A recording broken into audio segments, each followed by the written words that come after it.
Charles Martin was born in the southern French coastal town of Montpellier in 1884, and in his teens he studied art there, before leaving for Paris to study at the Académie Julian and later the School of Fine Arts. The earliest verified example of his work I found is this nude figure from an unknown magazine, published in 1906, and created in a style with significant echoes of the work of Henri de Toulouse-Lautrec. A couple of years later, when he was 24 years old, examples of Martin's more typical modernist humorous work began to appear regularly in the pages of the popular magazine Le Sourire. He wasn't the only illustrator pursuing this linear graphic approach at the time, but his work was more radically stylized than most, with formal line work of uniform weight and flat non-representational colors. And they were among the earliest examples of their kind to be published in France, or anywhere else for that matter. I've been unable to find definitive information as to how the colour was applied, but it's quite likely that it was added at printing to Martin's monochrome originals, as there's evidence of some less than accurate colour registration. But however they were reproduced, virtually all these illustrations featured comical graphic representations of the French middle class, and they were an exceptionally popular contribution to the magazine for several years. As the second decade of the century began, he seems to have appeared less in Le Sourire and with increasing frequency in La Vie Parisienne, Paris's most sexually liberated publication. And this magazine's pronounced bias towards frivolous erotica was a particularly good fit for Martin's own outlook and visual inclinations, little of which had been more than hinted at in his work at Le Sourire. The evidence of this work indicates that he was rapidly refining his linear approach, and not only did he begin using a finer line of uniform weight, but was becoming increasingly able to be considerably more expressive in its application. Demand for Martin's illustrations was growing rapidly at this time, and other magazines such as Fantasio also began to commission him on a regular basis. And he created some equally arresting pages for them, also using similarly limited colour palettes. Around the same time, he was also having quite a few illustrations published in fashion magazines, such as the immensely influential La Gazette du Bon Temps. For this fashion work, he naturally enough played down both the humour and sexually explicit content. These illustrations were reproduced in full colour, but unlike the lithographic printing of Le Sourire and La Vie Parisienne, all these images were printed using the postwar stencil method. So Martin would have only supplied the original line drawings.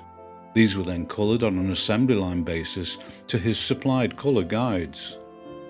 In some cases, the line work itself was first printed in a colour other than the expected black. But all his work, however it was reproduced, was consistently modern, linear and flat, and for the time daringly but never self-consciously geometric.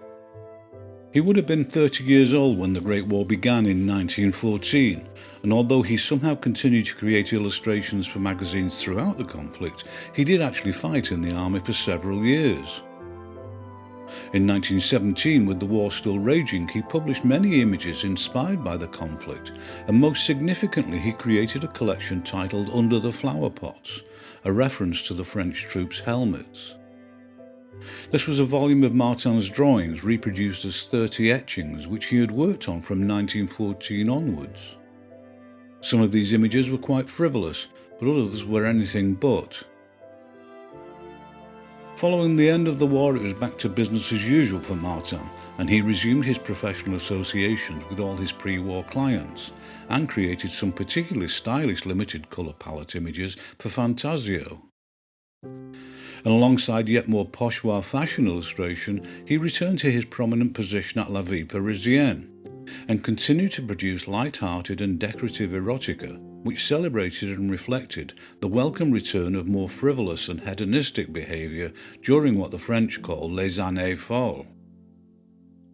There's also some evidence of him trying his hand with mixed results at poster work, including this particularly poor taste example for bicycles featuring an amputee war veteran. Most significantly for his reputation, it was his work on the book Sport et Divertissement, published in 1923, which gained him an even greater following. This was a collector's item published to accompany a series of piano pieces by the highly respected French composer Erik Satie. And Martin's aesthetically considered drawings were published as his fashion work had been as postwar prints. These immaculately executed and for Martin quite sexually innocent fine line drawings and the tasteful palette of flat transparent colour made for a series which perfectly evoked wealthy Paris at play during this carefree decade. Only 900 copies of this portfolio were printed, and they sold out immediately to well-heeled collectors. He was remarkably prolific at this time and continued to appear regularly in magazines, and even added the woman's magazine Femina to his list of clients. In the following year, he collaborated with the highly respected writer and filmmaker Jean Cocteau on another remarkable creative collaboration. This was a series of prints which celebrated the various professions involved in the publishing industry. And despite the somewhat esoteric nature of the subject matter, this series, combining etched line and postwar colour, could well be considered as works of art, such as their semi-abstracted, superbly composed nature. In what context they were published I've been unable to find out, but they were an aesthetically triumphant series. In 1925, Charles Martin's own book, Mascarade et Amusettes, was published. And the extreme nature of this collection of graphic and some might say obscene depictions of sexual acts demands that I censor the images due to YouTube's guidelines for such material. Despite their controversial subject matter, or maybe because of it, this is now among the rarest and most sought after collections of his work. Moving on to far safer territory, his illustrated edition of L'illusion héroïque de Tito Bassi, written by Henri de Renier, was also published in 1925. The colour images for this story were created as etchings by Martin, giving them a distinctive grainy linear appeal. Some were typically character-based, and being Martin, he had to include the occasional exposed breast. But the work attracted no accusations of pornographic content, and there were also some particularly impressive scenic images which made great use of large atmospheric backgrounds.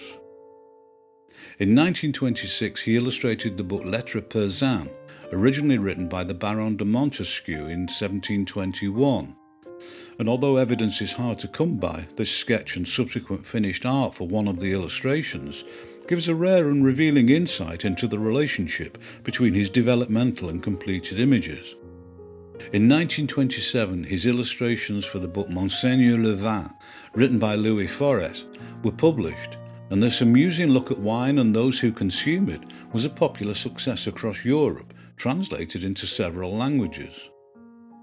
In many ways, these comedic line and flat colour illustrations were a significant achievement in terms of demonstrating just how expressive his highly controlled fine line work could be. The close-ups of male figures sniffing corks and other wine-related activities constitute particularly memorable light social satire. A year later he returned to literature with his illustrated edition of Le Mariage de Don Quixote by Paul-Jean Toulet, featuring a number of particularly sensitively executed pale colour narrative images, all of which were set within tasteful oval frames. Among other commissions in the later 1920s, he also produced a visually delightful and highly decorative series of ink and watercolour images with a theatrical theme, which was published by Femina magazine. In 1930, Martin illustrated 2 volumes of the Comte de La Fontaine, with a series of decidedly adult colour illustrations. Needless to say, this collection was not aimed at children and was some way distant from the similarly titled Fable de La Fontaine, a verse edition of Aesop's Fables. And although not entirely pornographic, this book too would have struggled to be published anywhere other than Paris, given censorship and public decency laws elsewhere. In 1934, an edition of the story of Manon Lescaut, originally written in 1731 by Antoine François Prévost, was published. And the series of engrossing, aesthetically pleasing illustrations he created for this book would be the last to be published in his lifetime, because that was also the year in which Martin died from an unrecorded cause in Paris in 1934, when he was only 50 years old.